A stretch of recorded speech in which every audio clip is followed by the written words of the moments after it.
Over a year ago, I was lying in bed, thinking about how I could make the most incredible version of Bad Apple ever.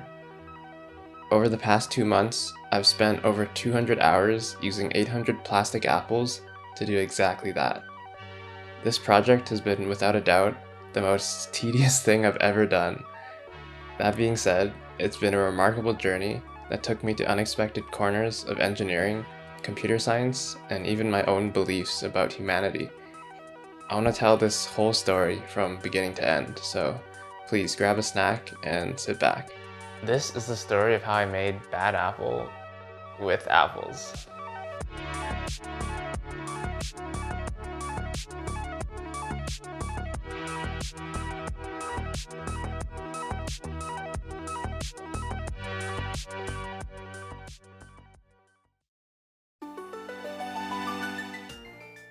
Before we talk about my idea specifically, I want to make sure we're all on the same page. So what even is Bad Apple? Well, Bad Apple is a song with a music video that's all black and white, like this. And for some reason, ever since the 2010s, people have been playing this on all sorts of different mediums, such as Desmos, VS Code, Minecraft, etc. Someone even carved it into an apple, although this one is fake. The earliest record of my idea to use apples in a grid to make Bad Apple was in 2022. At the time, I was thinking of using real apples because I thought as time went on, they would rot and thus become bad apples, and that'd be kind of funny.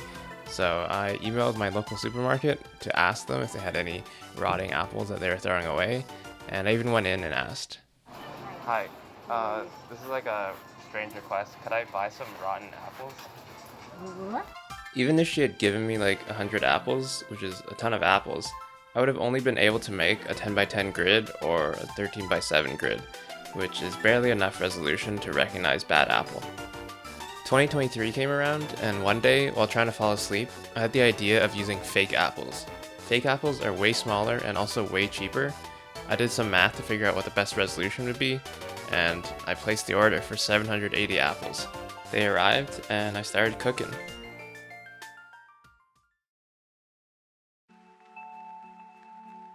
With all the apples in hand, all I needed was a way to take a consistent picture of them in a grid, and although I hadn't really planned it out before buying the apples, after investing $170 into them, I was feeling really determined to get this project off the ground.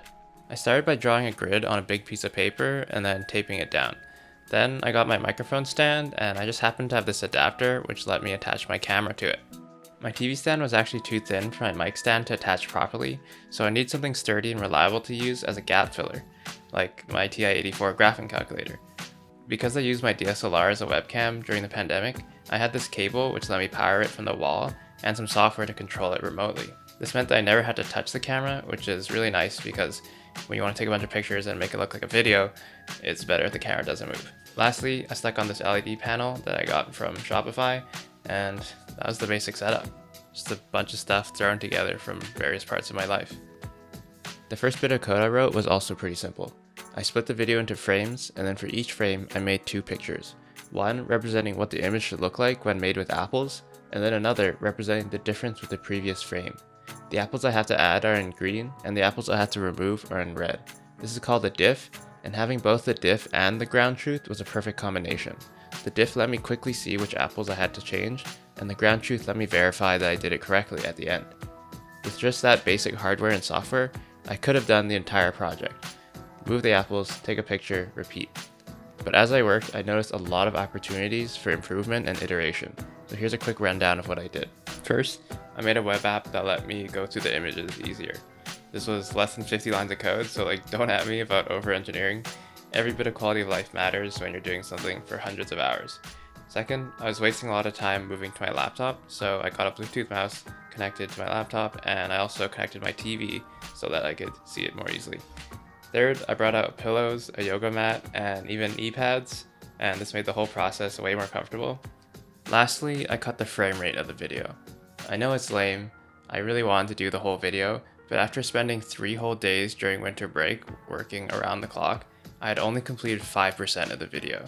It would have taken forever, school was starting again, and I really wanted to actually finish the video. So I cut the frame rate to 15 FPS. I think it still looks pretty good even though it's half the frame rate, and this is what I used for the rest of the video. Despite cutting the frame rate, I still had 127,000 apple moves to make across 3,100 frames. So the problem I really wanted to solve was, how could I still do all these remaining frames, but do them faster? Well, it's time to talk about computer science. Imagine you're a salesman and you want to sell your snake oil to as many people as possible by visiting all of these cities. You know the distance between every pair of cities, and you don't want to visit any city more than once. How do you find the shortest path that visits every city exactly one time? This is a famously hard problem in computer science called the traveling salesman problem, or TSP. Now think of my predicament. I want to visit every frame one time, and I can calculate the distance between every pair of frames. That's just the number of apple moves it takes to get from one frame to another. Do you see it? My problem is the exact same as TSP. It doesn't matter that I'm doing the frames out of order from the original video, because I know what order I'm doing them in, and I can just put them back in the correct order afterwards. TSP is in a class of problems called NP-hard, which means that there's no efficient algorithm to solve it exactly, but many people have made algorithms that give a pretty good answer. Running one of these algorithms, I found a permutation that minimized the number of apple moves I had to make all the way down to 120,000.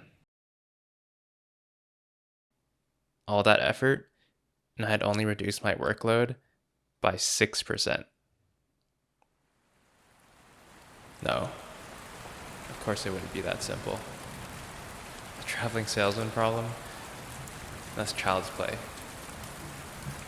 In order to truly, meaningfully speed up my project, I had to do the unthinkable. To do what no computer scientist has ever done before.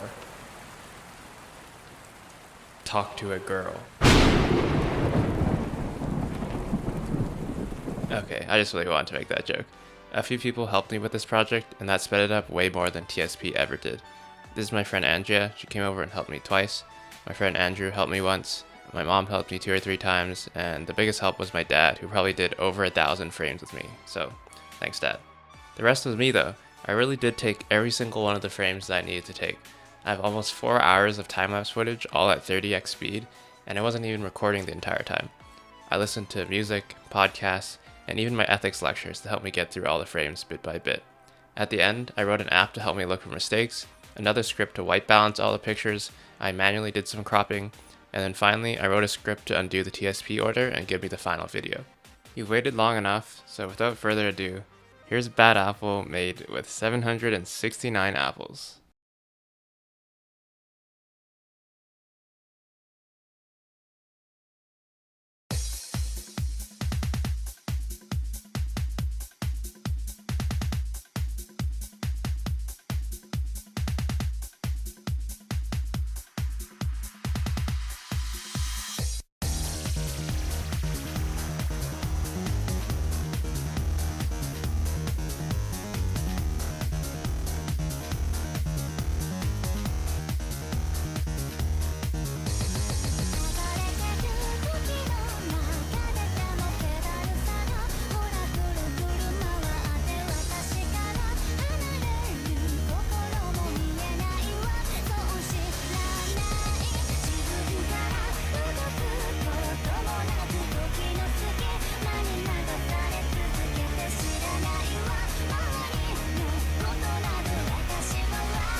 全てのこともまだ知らないの思いまぶたを開けたのならば全て壊すのなら黒になれ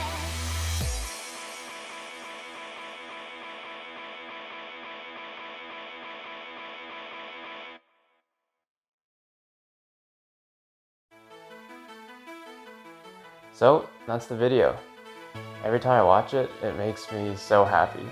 Yes, if you pause on any individual frame, you can find little imperfections, but as a whole, this video is exactly what I want it to be. I could have taken the easy way. I could have taken one frame and then just edited it to make like every other frame, but that wouldn't have been as rewarding. I wouldn't have proven anything about myself.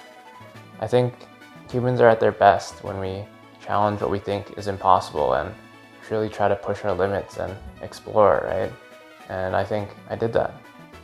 I think one day humans are gonna explore the universe, and the spirit, the spark that drives them then, is gonna be the same spark that drove me now for all those hours.